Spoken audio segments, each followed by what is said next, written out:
বিসমিল্লাহির রহমানির রহিম। সংযুক্ত আরব আমিরাত প্রবাসী বাংলাদেশি ভাই ও বোনেরা, আসসালামু আলাইকুম। আপনারা সবাই বর্তমান অবস্থা সম্পর্কে যথেষ্ট অবগত আছেন।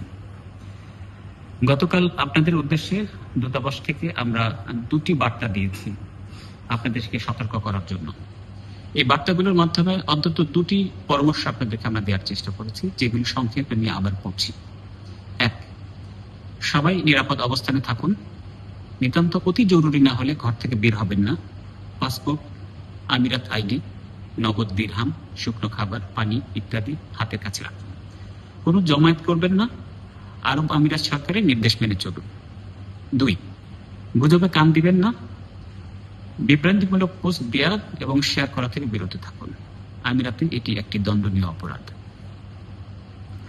আমাদের দূতাবাস আগামীকাল সোমবার খোলা থাকবে। আমরা গতকালকের কথাই আবার বলছি, যে কাজটি আপনি আগামীকাল করবেন বলে পরিকল্পনা করেছিলেন, সেটি যদি 7 দিন বা 10 দিন পরে করলেও চলে, তাহলে আপনার আগামীকাল আসবার দরকার নেই। যদি এমন জরুরি হয় যে সেটা আপনার আগামীকালকেই করতে হবে, কেবলমাত্র সেক্ষেত্রে আসুন, আমাদেরকে আপনারা দূতাবাসে পাবেন। প্রিয় ভাই ও বোনেরা, সাহস হারাবেন না।